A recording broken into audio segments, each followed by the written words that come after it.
나는 몇 점짜리 부모인가 라는 것을 주제로 한번 이야기를 해보도록 하겠습니다.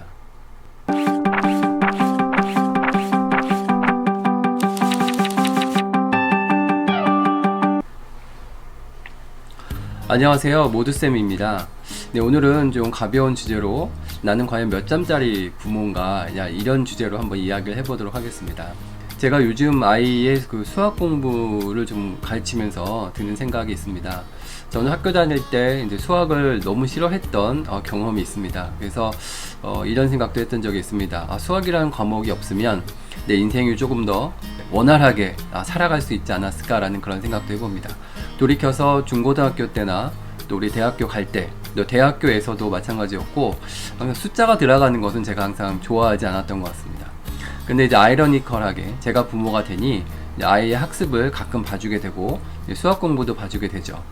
그러면서 아이가 문제를 푸는 과정에서 좀 오류가 생기는 과정을 발견하게 됩니다.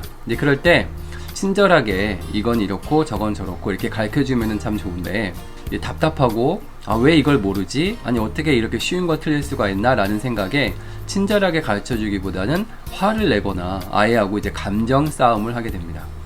이제 그렇게 한참 얘기를 하다 보면 어느샌가 아이는 화가 나 있고 또 아이를 가르치고 있는 부모인 제 자신도 이제 화가 나 있는 것을 발견하게 됩니다. 그러고 나서는 서로 또 내가 사실은 잘해주려고 하는 거지, 다 너 잘 되라고 그러는 거야, 이렇게 이야기를 마치면서 뭐 아이스크림 하나 먹는다든지 뭐 이런 식으로 또 해결을 합니다. 그러다가 돌아서서 이제 밤에 자면서 내가 이제 아이한테 화를 내지 말아야 되겠다라고 다시 생각을 하죠.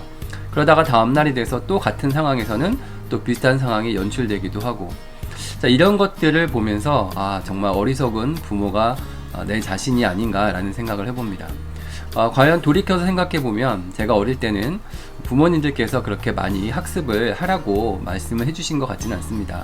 그냥 하는 것도 넉넉하지 않았기 때문에 알아서 그냥 잘 하려니 생각하고 오히려 관여를 해주시 않으셨던 것들이 제가 오히려 더 공부를 좀 해야 되지 않겠나라는 생각을 나중에 하게 된 원인이었다는 생각도 듭니다. 오히려 부족함이 있었기 때문에 나중에 가서 저 같은 경우도 대학원을 여러 곳을 가고 박사학위까지 받게 됐는데, 그 과정을 생각해 봤을 때 부모님께서 여러 가지 그렇게 푸시를 하셨다면 제가 그렇게까지 과연 할 수 있었을까? 라는 생각을 하게 됩니다. 그러므로 가장 중요한 것은 아이들 또는 학습자 스스로가 내 스스로가 뭔가를 좀 해야 되겠다 라고 느끼는 자각이 매우 중요하다고 생각합니다. 줄탁동시라는 말이 있습니다. 줄자는 병아리가 알에서 깨어나기 위해서 알 안에서 그 알 껍질을 깨는 것을 줄이라고 하고, 탁이라는 것은 알 속에서 병아리의 움직임을 부모 닭이, 어미닭이죠, 어미닭이 발견하고 바깥에서 쪼아주는 것을 탁이라고 합니다. 그래서 이렇게 줄과 탁이 동시에 이루어져야 된다는 한자성어가 줄탁동시인데, 과연 그런 역할을 제대로 하고 있는 건지 한번 반성을 해보게 됩니다. 아이가 스스로 뭔가를 깨우치고 나으려고 하는 그것을 알아채는 부모가 돼야 되는데 과연 그렇게 되고 있나라는 생각을 합니다.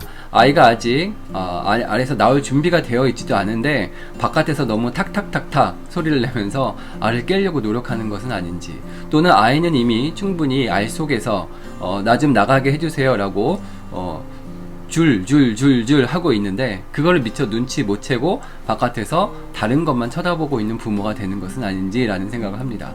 그래서 줄탁동시라는 한자 성어를 보면서 다시 한번 부모로서 나는 몇 점 정도 될 수 있을까라는 것을 생각을 합니다. 가끔 이제 아이하고 학습을 하다 보면 왜 얘가 이런 걸 못하지? 라고 생각할 때도 있지만 뜻밖의 이건 나도 몰랐는데 어떻게 이해가 알았을까? 라는 부분을 생각하면서 부모가 자식을 생각을 할 때 내가 알고 있는 경험치와 내가 알고 있는 지식만으로 한정 지으면 안 되겠다라는 생각을 합니다. 아이의 가능성은 분명히 부모보다 더 나은 가능성을 갖고 태어났겠죠. 그리고 비록 부모보다 약간 지금은 부족해 보일지 모르겠지만 아이의 미래는 어떻게 될지 모르는 것이기 때문에 충분히 부모는 어떤 상황에서든 아이를 충분히 믿어주고 그리고 지지해주는 것이 부모의 가장 큰 역할이라고 생각합니다. 요즘 부모님들은 자녀가 하나 내지는 둘밖에 없기 때문에 아이가 너무 소중하므로 아이가 하는 모든 것을 다 들어주려고 합니다. 그러다 보면은 반드시 거기에 따른 역작용이 생길 수밖에 없습니다.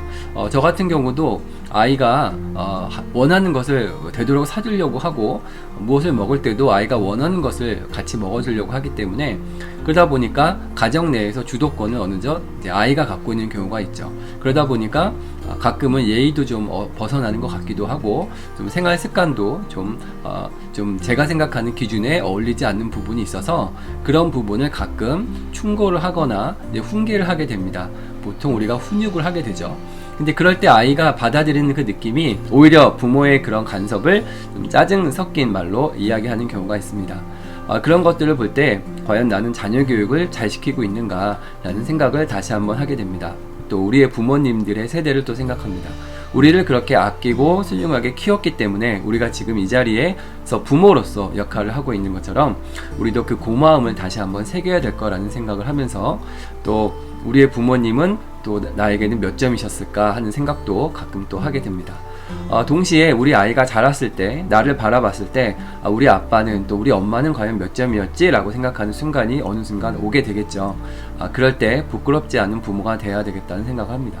부모는 TV나 핸드폰을 보면서 자녀에게는 책을 보기를 바라는 그런 부모가 되면 안 되겠다는 생각을 합니다. 그래서 요즘은 제가 아이를 공부시킬 때 저도 옆에서 같이 공부를 하고 저도 같이 책을 보려고 노력을 합니다. 이제 그런 습관들을 좀 유산으로 남겨줘야 되지 않을까 하는 게 제 생각이고요. 그리고 물질이면 뭐든지 다 되는 세상에 살고 있지만, 그래도 한 번 더 깊게 생각해보고 겉에 있는 것을 좀 걷어내고 그 안을 살펴보면 결국 부모가 자녀에게 줄 수 있는 것은 좋은 습관과 그 다음에 삶에 대한 긍정적인 철학, 그리고 부모와 자녀 간의 끊임없는 신뢰, 이런 것들을 결국은 줘야 되는 게 부모의 역할이지 않을까라고 생각을 합니다. 오늘 제 이야기가 나는 과연 몇 점짜리 부모인가 라는 이야기에서 시작을 했습니다.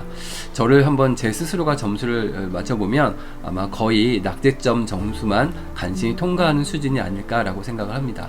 저도 오늘 영상을 기점으로 해서 조금 더 아이에게 신뢰를 보내고 지지를 보내고, 제가 앞서서 스스로 이끌어주기보다는 아까 말씀드렸던 줄탁동시라는 한자 성어처럼 아이가 좀 자기가 나가게 해달라고 이야기를 하는 그 소리를 놓치지 않고 들을 수 있는 그런 부모가 되기 위해서 오늘 핸드폰 잠깐 내려놓고 아이를 조금 더 쳐다보는 그런 시간을 많이 갖도록 노력해야 될 것 같습니다. 이 영상을 보시는 구독자분들과 가정에서도 우리가 서로의 눈을 쳐다보면서 이야기하는 그런 시간이 많이 있는 가정이 된다면 부모로서의 신뢰감은 높아질 것이고, 또 자녀가 부모를 바라보는 신뢰감도 높아지지 않을까라는 생각을 해봅니다. 부모로서의 나의 점수는 과연 몇 점일까? 이제 오늘이 1월달이기 때문에 이제 12월달쯤 가서 다시 한번 내 점수를 매겼을 때 지금보다는 훨씬 더 나은 점수를 만들 수 있는 2022년이 되면은 좋지 않을까 생각합니다. 제 영상이 조금이라도 도움이 되셨다면 구독과 좋아요 한번 눌러주시면 감사하겠습니다. 고맙습니다.